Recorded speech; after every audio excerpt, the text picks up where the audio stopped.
નમસ્કાર વિદ્યાર્થી મિત્રો, હું છું Akshay Patel from pioneer school. આપણે અગાઉના વિડીયોની અંદર ધોરણ 10 પછી વિદ્યાર્થી પોતાનો ગોલ કેવી રીતે નક્કી કરી શકે એની એક માહિતી થોડી આપી હતી. અને કોમર્સની અંદર જો ધોરણ 10 પછી તમે કોમર્સ પસંદ કરો છો તો કોમર્સની અંદર કયા 7 વિષયો આવે છે અને દરેક વિષય આપણને શું નવું શીખવાડશે એની સંપૂર્ણ માહિતી અગાઉના વિડીયોમાં આપી દીધેલી છે. હવે 7 વિષયોની અંદર મારો જે વિષય છે એ આંકડાશાસ્ત્ર છે. અને આંકડાશાસ્ત્ર જે વિષય છે એ ધંધાની અંદર ખૂબ એનાલિસિસનો અને નિર્ણય ઘડતર કરવા માટેનો વિષય છે આપણો. કોઈ પણ નિર્ણય ઘડતર કરવો હોય તો આંકડાશાસ્ત્રની મદદથી કેવી રીતે કરી શકાય. કોઈ પણ બાબતનો નિર્ણય લેવા માટે હંમેશા સૌથી પ્રથમ આપણે જે ટોપિક માટે નિર્ણય લેવાનો હોય છે એની માહિતી ભેગી કરવી પડે છે. અને માહિતી ભેગી કર્યા બાદ એનું વ્યવસ્થિત ગોઠવણી કરવી, એમાંથી અગત્યના માપો શોધી કાઢવા, એની અંદરથી ચોક્કસ ખામીઓ શોધી કાઢવી અને પછી એક ચોક્કસ નિર્ણય ઉપર જવાનું હોય છે. તો એક બિઝનેસમેન પોતાના બિઝનેસ માટે સચોટ અને સાચો નિર્ણય કેવી રીતે લઈ શકે એ માટે આપણે આંકડાશાસ્ત્રનો અભ્યાસ કરવાના છીએ. આંકડાશાસ્ત્રની અંદર આપણું જે પહેલો પાઠ છે, પહેલું ચેપ્ટર, એ છે માહિતીનું એકત્રીકરણ. માહિતીના એકત્રીકરણની અંદર સૌથી પહેલાં આંકડાશાસ્ત્રનો ઇતિહાસ ભણવામાં આવશે. તો આજે આપણે આંકડાશાસ્ત્રનો ઉદ્ભવ કેવી રીતે થયો, ભારતની અંદર એમાં કેવી રીતે એનું ડેવલપમેન્ટ થયું, ત્યારબાદ વૈશ્વિક લેવલે કોણે કોણે ફાળો આપ્યો અને કેવી રીતે આંકડાશાસ્ત્ર નો વિકાસ થયો, આ બધી જ વસ્તુઓ આજે આપણે આ લેક્ચરની અંદર, આ વિડીયોની અંદર આપણે જોવાના છીએ. તો ઇતિહાસની આપણે વાત કરીએ તો આપણને ખબર છે કે ઘણા બધા નામ યાદ રાખવાના થશે, સાથે સાથે એની સાથે જોડાયેલા વર્ષ, એ બધું આપણે યાદ રાખવાનું થાય છે. ચોપડીની અંદર તમે જો જુઓ છો તો એનો ઇતિહાસ પહેલા પેજ ઉપર સળંગ આપેલો છે. જો તમે વાંચી જશો તો બહુ સમજાયું નથી. એટલા માટે આની અંદર આપણે મુદ્દાસર અને ભાગ પાડી અને વ્યવસ્થિત રીતે સમજીશું. અને યાદ રાખવા માટે સાથે સાથે તમે પણ નોટ અને પેનનો ઉપયોગ કરી શકો છો. અને જ્યાં મહત્વના નામો આવે છે, જુદા જુદા વર્ષની માહિતી આવશે, તો આ નામ અને વર્ષ નોંધવા ખૂબ જરૂરી છે. કારણ કે આ જ નામ અને વર્ષ આપણી પરીક્ષાની અંદર ટૂંકા પ્રશ્નો સ્વરૂપે વારંવાર પૂછાતા હોય છે. તો હવે શરૂ કરીએ કે પાઠ 1 ની અંદર આંકડાશાસ્ત્રનો વિકાસ કેવી રીતે થયો અને કયા કયા વ્યક્તિઓએ ખૂબ મહત્વનો ફાળો આપ્યો છે એની અંદર. તો શરૂઆતમાં આપણે જોઈએ તો અહીંયા લખેલું છે કે ભારતમાં આંકડાશાસ્ત્રની શરૂઆત કેવી રીતે થઈ. તો આપણને ખબર છે કે ભારતનો જે ઇતિહાસ છે એ રાજાઓથી ભરેલો છે. ભારતની અંદર કેટલાય બધા રાજાઓ આવી અને જુદી જુદી રીતે એમને શાસન કર્યું છે. તો ધોરણ 8, 9, 10 ની અંદર તમે જે ઇતિહાસ ભણ્યા છે એની અંદરથી જ ઘણા બધા નામો રિપીટ થવાના છે. તો જોઈએ ત્યારે તો સૌથી પહેલાં ભારતના શાસનકાળોની અંદર એક ખૂબ ફેમસ અને વિશ્વવિખ્યાત જે શાસક થઈ ગયો ચંદ્રગુપ્ત મૌર્ય. અને આપણને ખબર છે કે ચંદ્રગુપ્ત મૌર્યના શાસનની અંદર ચંદ્રગુપ્ત મૌર્યનો જે બનાવનાર જે વ્યક્તિ હતો એ આપણને બધાને ખબર છે, જેને ચાણક્ય કહેવાય છે. તો ચાણક્યએ ચંદ્રગુપ્ત મૌર્યને એક સક્ષમ રાજા તરીકે એને બનાવવામાં આવ્યો હતો. અને એમનું નામ કૌટિલ્ય તરીકે ઓળખાય છે, ચાણક્યનું. અને એમને કૌટિલ્ય નામનો એક ગ્રંથ લખ્યો હતો, એટલે કૌટિલ્ય રચિત અર્થશાસ્ત્ર. એમને એ વખતનું શાસન ખૂબ સારી રીતે ચાલી શકે એના માટે અર્થશાસ્ત્રની સૌ પ્રથમ રચના એમને કરી હતી. અને એ અર્થશાસ્ત્રની જે રચના કરી છે એ અર્થશાસ્ત્રમાં જ આંકડાશાસ્ત્રનો બહુ સ્પષ્ટ રીતે ઉલ્લેખ જોવા મળે છે કે જેથી એ વખતની વ્યવસ્થાઓને ખૂબ સારી રીતે ચલાવી શકાય આપણે. એટલા માટે કૌટિલ્ય રચિત અર્થશાસ્ત્રની અંદર આંકડાશાસ્ત્રનો ઉલ્લેખ થયેલો જોવા મળે છે. આંકડાશાસ્ત્ર અને અર્થશાસ્ત્ર વચ્ચે બહુ ગાઢ સંબંધ છે. આંકડાશાસ્ત્ર ઉપરથી જે તારણો મેળવવામાં આવે છે એના ઉપરથી જ અર્થશાસ્ત્રની અંદર ચોક્કસ નિર્ણયો લઈ શકાતા હોય છે. ત્યારબાદ જેમ રાજાઓનું શાસન બદલાતું ગયું એના પછી આપણને ખબર છે કે ભાઈ મુગલો પણ આપણા દેશ ઉપર ઘણા વર્ષો સુધી શાસન કર્યું છે. અને મુગલ સામ્રાજ્યની અંદર બી ઘણા બધા રાજાઓ થઈ ગયા. તો મુગલ સામ્રાજ્યની અંદર ખૂબ ફેમસ જે રાજા હતો એ આપણને બધાને ખબર છે, અકબર. અકબરના શાસનકાળની અંદર તમે સાંભળ્યું હશે કે એના દરબારની અંદર 9 રત્નો હતા. 9 રત્નો એટલે કે 9 બુદ્ધિજીવી વ્યક્તિઓ, જેમાં એક નામ બહુ ફેમસ છે બિરબલ. એવી જ રીતે 9 વ્યક્તિઓમાં બીજા જે વ્યક્તિ હતા એમનું નામ છે અબુલ ફઝલ. અને અબુલ ફઝલે આઈને અકબરી નામના પુસ્તકની રચના કરી હતી. આઈને અકબરી પુસ્તકનું નામ છે, અબુલ ફઝલ એ લખનાર વ્યક્તિનું નામ છે. અને એમને એ વખતની એમની જે મુલકની સેવાઓ હતી અને એ સેવાઓ ખૂબ સારી રીતે અને આયોજનબદ્ધ રીતે ચાલે એટલા માટે આંકડાશાસ્ત્રનો એ વખતે એમને ઉપયોગ કરેલો છે. તો બહુ મહત્વના નામોની વાત કરીએ તો ચંદ્રગુપ્ત મૌર્યના શાસનમાં કૌટિલ્ય રચિત અર્થશાસ્ત્રમાં આંકડાશાસ્ત્રનો ઉલ્લેખ જોવા મળે છે. મુઘલ સામ્રાજ્યની અંદર અકબરના શાસનમાં અબુલ ફઝલ નામના વ્યક્તિએ આઈને અકબરી નામના પુસ્તકની અંદર આંકડાશાસ્ત્રનો ઉલ્લેખ કરેલો છે એવું નોંધવામાં આવ્યું છે. ભારતના ઇતિહાસ પછીની જો આપણે વિશ્વના ઇતિહાસની વાત કરીએ તો વિશ્વ લેવલે કયા મહાનુભાવોએ સૌથી મહત્વનો ફાળો આપ્યો છે અને આંકડાશાસ્ત્રનો વિકાસ કર્યો છે એ જોઈએ તો જોઈ શકાય છે આંકડાશાસ્ત્રનો વૈશ્વિક ઇતિહાસ કયો છે. તો જોઈએ, સૌથી પહેલા આંકડાશાસ્ત્ર શબ્દનો જો સૌ પ્રથમ ઉપયોગ કોણે કર્યો એવું જો નોંધવામાં આવે તો આંકડાશાસ્ત્ર શબ્દનો સૌથી પહેલા ઇંગ્લિશની અંદર સ્ટેટિસ્ટિક્સ તરીકે ઓળખાતો હતો. STATISTIK. આમ જોવા જઈએ ઇંગ્લિશની અંદર તો STATISTICS થાય છે. સ્ટેટિસ્ટિક્સ એના પછી બન્યો, પણ સૌથી પહેલા જર્મન શબ્દ સ્ટેટિસ્ટિક અથવા અસ્તિત્વમાં આવ્યો. ગુજરાતીમાં આપણે એને આંકડાશાસ્ત્ર જ કહીશું. એ સૌ પ્રથમ જેમણે ઉપયોગ કર્યો એ ગોટફ્રીડ એકેનવોલ હતા એવું માનવામાં આવે છે. અને આ ગોટફ્રીડ એકેનવોલ જર્મનીના હતા. 1749 એમને આ શબ્દ શોધ્યો છે. તો ગોટફ્રીડ એકેનવોલે સૌ પ્રથમ એનો ઉપયોગ કર્યો છે એવું માનવામાં આવ્યું છે.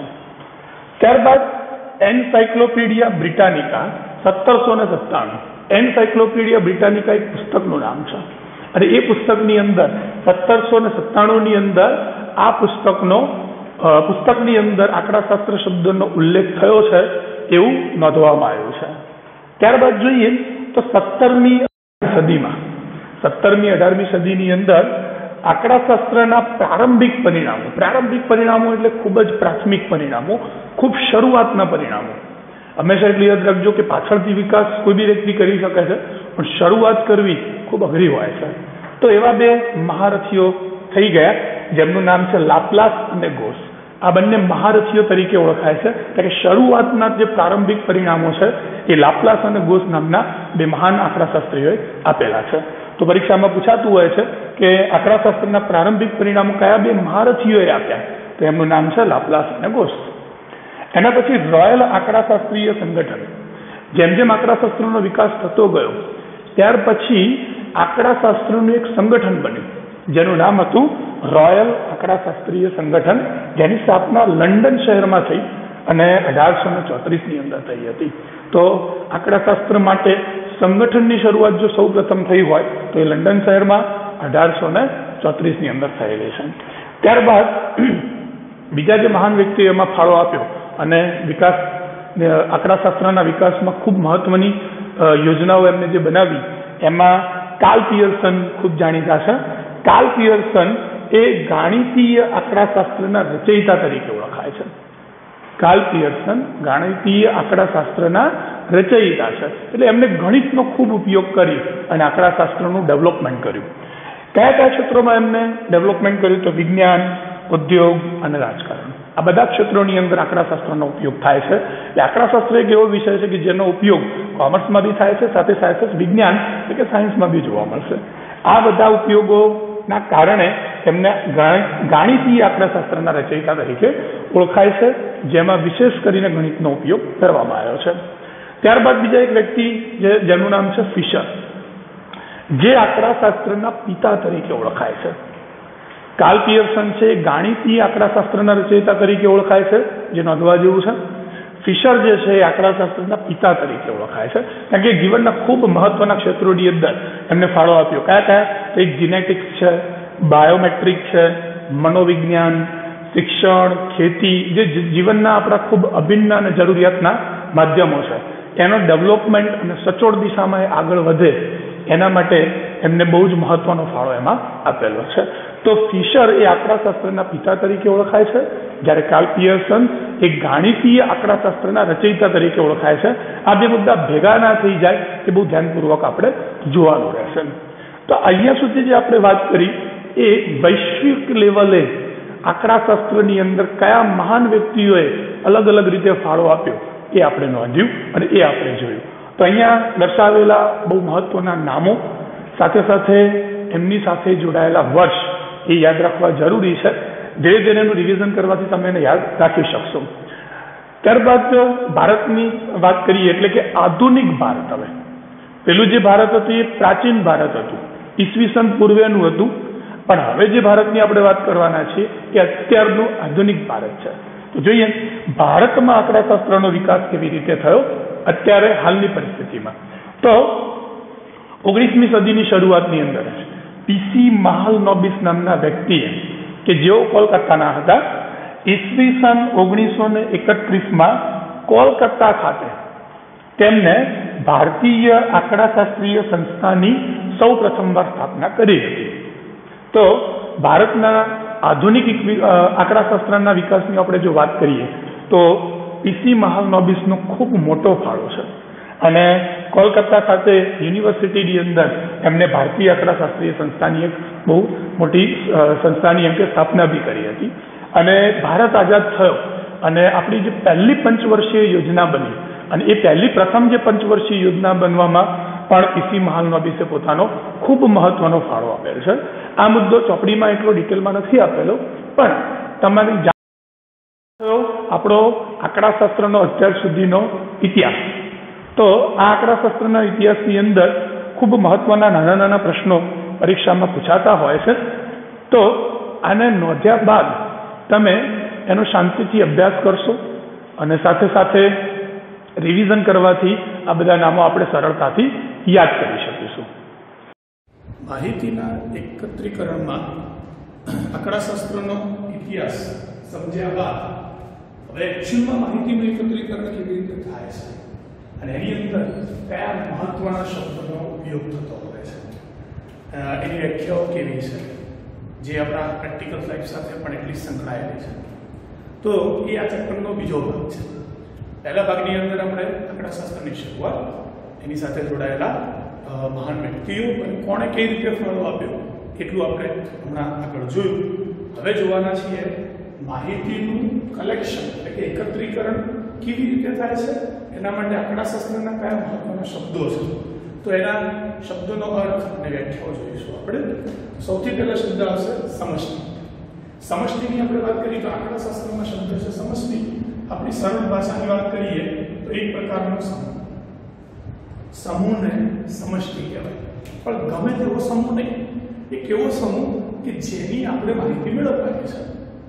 ઉદાહરણ તરીકે આપણને ઘરેથી એવો પ્રશ્ન પૂછવામાં આવે જ્યારે આપણે બજારમાં જતા હોઈએ ત્યારે કે બે આજે બજારમાં જાઓ એટલે ગોળનો ભાવ પૂછી લાવજો.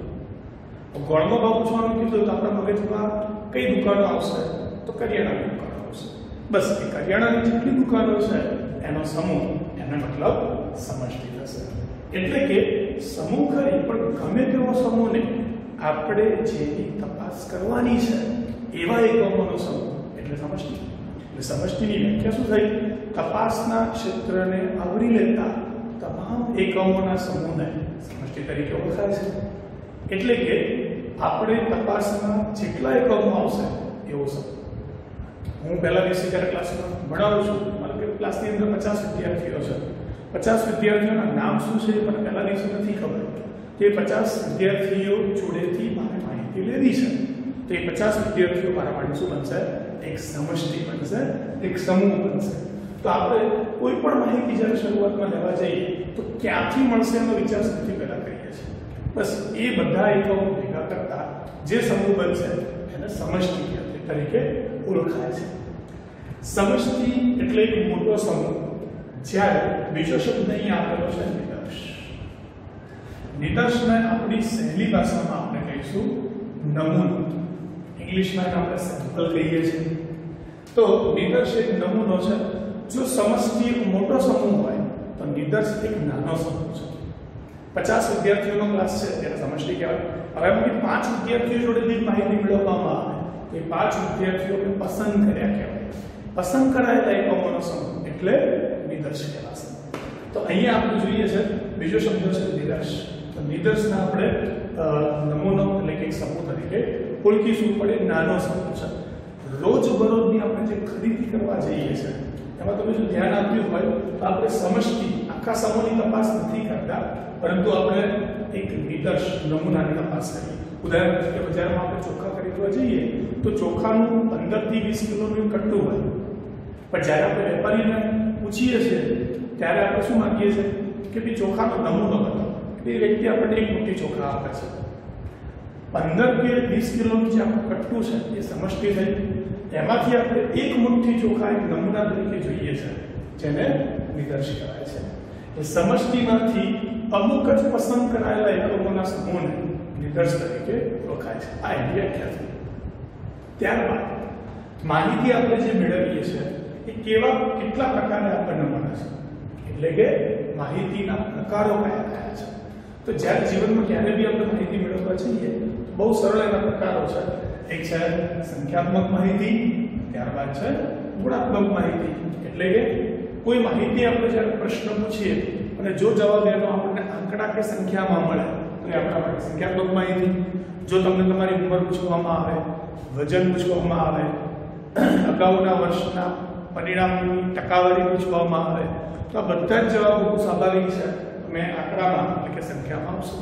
તો જે માહિતીને સંખ્યામાં રજૂ કરી શકાય એને સંખ્યાત્મક માહિતી કહેવાય. પરંતુ જે માહિતીને સંખ્યામાં રજૂ નહીં કરી શકાતી, જેમ કે હું તમારું નામ પૂછું તો સ્વાભાવિક વસ્તુ છે, નામ આંકડામાં નથી હોતું. તો નામ એ ગુણાત્મક છે, ગુણવાચક છે, એટલા માટે એને ગુણાત્મક માહિતી કહેવાય. વ્યક્તિની જાતિ, એનો કોઈ વ્યક્તિ નોકરી કરતો હોય તો એનો દરજ્જો, એનો હોદ્દો કયો છે, આ બધી જે માહિતીઓ છે એને ગુણાત્મક માહિતી કહેવાય.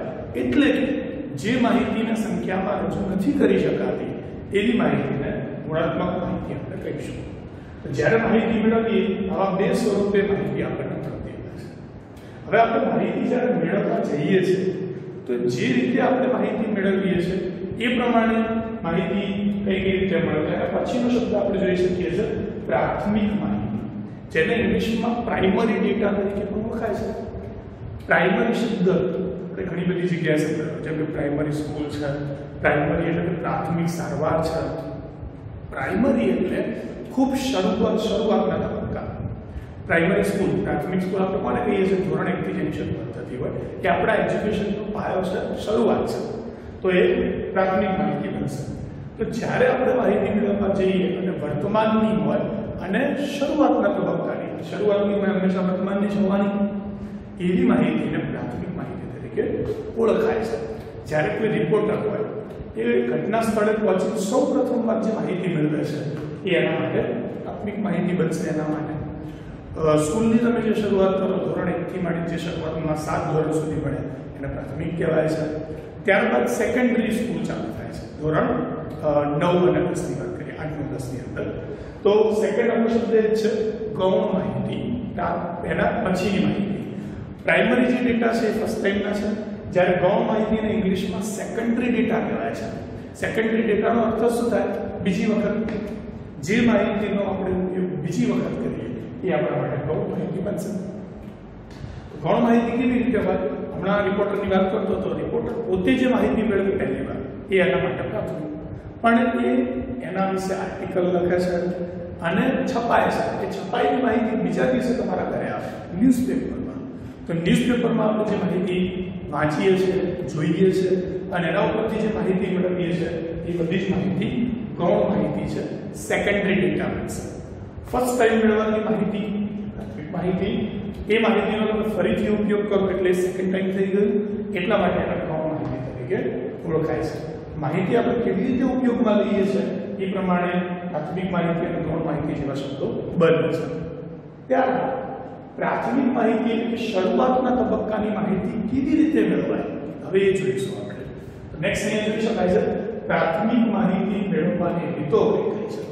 તો પ્રાથમિક માહિતી મેળવવાની રીતો કઈ છે? તો પહેલી પ્રત્યક્ષ તપાસ, ડાયરેક્ટ ઇન્ક્વાયરી. ત્યારબાદ પરોક્ષ તપાસ, ઇનડાયરેક્ટ, બીજા દ્વારા આપણે તપાસ કરીએ. અને ત્યાર પછી છે પ્રશ્નાવલી દ્વારા તપાસ। આ ત્રણ શબ્દોની અંદર આ બે શબ્દો જૂના અને જાણીતા છે। પ્રત્યક્ષ તપાસનો મતલબ શું થાય? ફેસ ટુ ફેસ, જ્યારે જે વ્યક્તિની તપાસ કરવાની સીધો સંપર્ક એની સાથે કરી અને માહિતી મેળવવામાં આવે તેને શું કહેવાય છે? પ્રત્યક્ષ તપાસ કહેવાય છે। જેમ કે વસ્તી ગણતરી થાય તો જે વ્યક્તિ વસ્તી ગણતરી કરવા જાય છે તો ઘરે ઘરે જે રૂબરૂ મુલાકાત દ્વારા તપાસ કરે છે જેને પ્રત્યક્ષ તપાસ કહેવાય છે। ત્યારબાદ પરોક્ષ તપાસ, ઇનડાયરેક્ટ છે, જ્યારે કોઈ કેસ નોંધાય પોલીસ વાળાની તપાસ કરે તો પોલીસ વાળા જે ગુનેગાર હોય સીધી એની જોડેથી માહિતી નથી મેળવતા, પણ આપણને ખબર છે કે ગુનેગારની આજુબાજુ રહેતા વ્યક્તિઓ, જાણીતા વ્યક્તિઓ, એમના મિત્રો, કુટુંબના સગા સંબંધીઓ એમની જોડેથી પુરાવાઓ એટલે કે માહિતી ભેગી કરે છે। તો પોલીસ તંત્ર જે રીતે માહિતી ભેગી કરે છે એ પરોક્ષ તપાસ છે, અને વસ્તી ગણતરીમાં જનાર વ્યક્તિ પ્રત્યક્ષ રીતે જે માહિતી મેળવે છે મુલાકાત દ્વારા એ પ્રત્યક્ષ માહિતી મળશે। તો પ્રત્યક્ષ અને પરોક્ષ ખૂબ સારું છે। ત્યારબાદ ખૂબ મહત્વની પદ્ધતિ છે પ્રશ્નાવલી દ્વારા તપાસ, જે આંકડાશાસ્ત્રની ખૂબ અગત્યની પદ્ધતિમાં આવશે। પ્રશ્નાવલી દ્વારા, પ્રશ્નાવલીનો મતલબ શું થાય? પ્રશ્નાવલી એટલે બહુ સરળ ભાષામાં કહીએ તો પ્રશ્નોનું બનાવેલું એક લિસ્ટ, એને પ્રશ્નાવલી કહેવાય। બજારની અંદર આપણે ઘણીવાર ખરીદી કરવા જઈએ છીએ તો તમને ખબર છે ઘણીવાર એક સાથે 10-15 વસ્તુઓ લાવવાની હોય તો બજારમાં ગયા પછી ઘણીવાર વસ્તુઓ ભૂલાઈ જતી હોય છે, એટલા માટે લિસ્ટ તૈયાર કરવામાં આવે એટલે વસ્તુઓ ભૂલી ન જાય। એ જ રીતે માહિતી મેળવવા માટે પ્રશ્નો પૂછવા જરૂરી છે, તો કોઈ પ્રશ્ન ભૂલાઈ ના જાય અને કોઈ પ્રશ્ન અગત્યનો રહી ના જાય એટલા માટે બનાવેલું એક તૈયાર લિસ્ટ જેનું નામ છે પ્રશ્નાવલી। પણ એ માત્ર હાથથી લખેલું નથી હોતું, છાપેલા સ્વરૂપમાં હોય અને એમાં પ્રશ્નોની સાથે જવાબ લખવા માટે જગ્યા રાખી હોય અથવા પ્રશ્નોની સાથે યોગ્ય એવા ઓપ્શન આપવામાં આવતા હોય છે। પ્રશ્નાવલીની રીત ખૂબ અગત્યની રીત છે, એટલે એની વાત હજી આપણે આગળ કરવાના છીએ। તો પ્રશ્નાવલી ખૂબ સરળ ભાષામાં કહીએ તો પ્રશ્નોનું બનાવેલું છાપેલું એક લિસ્ટ કે જેમાં જવાબ લખવાની જગ્યા સાથે એને બનાવવામાં આવે છે। એના પછી પ્રશ્નાવલી દ્વારા તપાસની રીતો કઈ છે? ચલો, પ્રશ્નાવલી તો આપણે બનાવી દીધી, પણ હવે એના દ્વારા તપાસ કેવી રીતે થાય? તો બે રીતે એને મોકલી શકાય છે, એક છે ટપાલ દ્વારા અને બીજું છે આ ગણાંક દ્વારા। ટપાલ દ્વારા આપણે જોઈએ છે કે ટપાલ દ્વારા પત્ર વ્યવહારો થતા હોય છે, તો પ્રશ્નાવલી તૈયાર કરી અને એ પ્રશ્નાવલીને એક વિનંતી પત્ર સાથે પોસ્ટ દ્વારા કવરની અંદર સામેલા વ્યક્તિને આપવામાં આવે છે, મતલબ એના એડ્રેસ ઉપર મોકલવામાં આવે।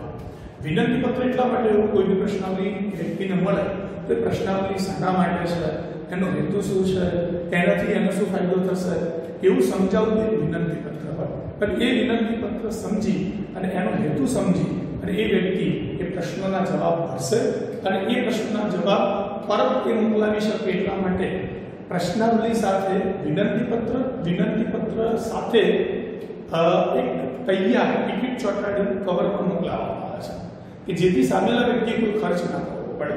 હવે એના પ્રશ્નાવલીના પ્રશ્નો ભરવાના છે, ભરી અને એ કવરની અંદર પેક કરી અને કંપનીની અંદર પાછા આપવાના છે। તો કહેવાનો મતલબ પ્રશ્નાવલીની રીત જે છે એ પ્રશ્નાવલી દ્વારા માહિતી મેળવવાની જે રીત છે એમાં ટપાલ દ્વારા પદ્ધતિનો આજે ઉપયોગ થાય છે, જે ભારત જેવા દેશ માટે ખૂબ અનુકૂળ નથી હોતી। કારણ કે આપણને ખબર છે ભારત જેવા દેશની અંદર હજી પણ ઘણા લોકો અભણ છે, તો પ્રશ્નાવલી આ રીતે આવે તો પ્રશ્નોના જવાબ વાંચી અને લખીને પરત કરવા એવું એ કરી શકતા નથી।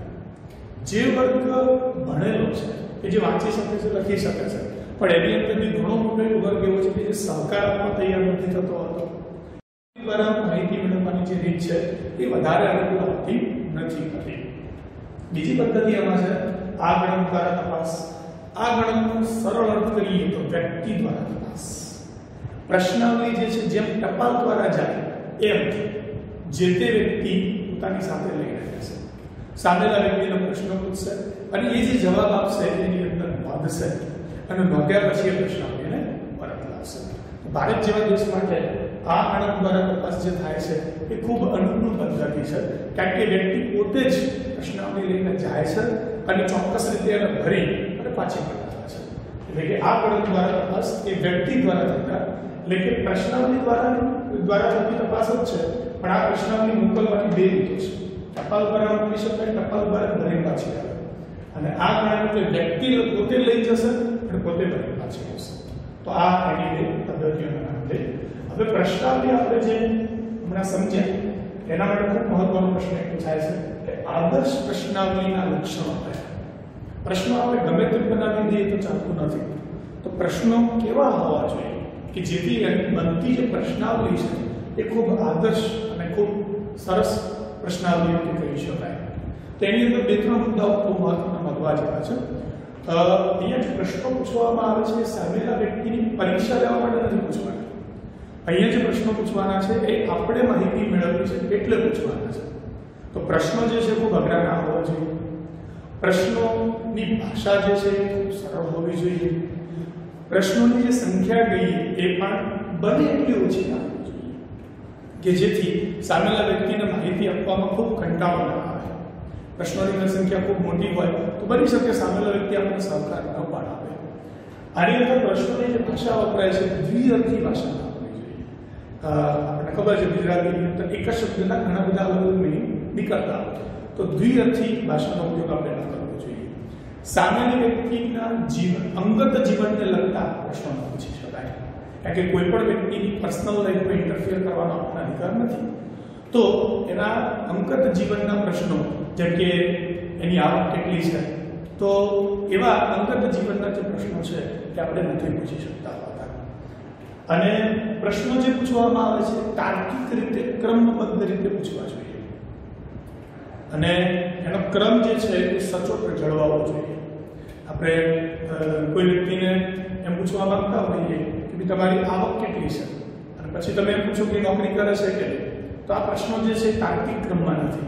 સૌથી પહેલા નોકરી છે કે નહીં એના વિશે આપણે જાણવું જોઈએ, ત્યારબાદ આવક વિશે જાણી શકાય છે. તો એ રીતે આવા મહત્વના 5-6 મુદ્દાઓ ધ્યાનમાં લઈએ તો આદર્શ પ્રશ્નાવલી બનાવી શકાય છે. તો આ રીતે માહિતી આપણે કેવી રીતે ભેગી કરી શકીએ, માહિતી ભેગી કરવાના રસ્તાઓ કયા કયા છે, પદ્ધતિઓ કઈ ડેવલપ કરવામાં આવી છે આપણા શાસ્ત્રમાં, એ બધી જ માહિતીનો આપણે અહીંયા અભ્યાસ કર્યો. આના ઉપરથી નાના મોટા પ્રશ્નો પૂછાતા હોય છે. અને આપણું જે પહેલું ચેપ્ટર છે માહિતીનું એકત્રીકરણ, એની અંદર માત્ર થિયરિકલ વસ્તુઓનો સમાવેશ થાય છે. એમાં પહેલો ભાગ આપણે જોયો જે આંકડાશાસ્ત્રનો ઇતિહાસ હતો. અને બીજી જે વસ્તુ આની અંદર આપણે જે જોઈ હાલ, જેની અંદર માહિતીનું એકત્રીકરણ કેવી રીતે થાય, માહિતી કેવી રીતે મેળવાય છે અને એના માટે કેવા જુદા જુદા શબ્દોનો ઉપયોગ થયો એ આપણે આની અંદર જોયું છે. તો આ બધી વસ્તુઓ અભ્યાસ કરવાથી અને એનું સાથે સાથે રિવિઝન કરવાથી ખૂબ સરળતાથી યાદ કરી શકાય. પહેલો પાઠ ખૂબ નાનો અને ખૂબ સહેલો છે અને એની અંદરથી 3 થી 4 માર્ક્સની થિયરી પહેલી પરીક્ષામાં પૂછાતી હોય છે.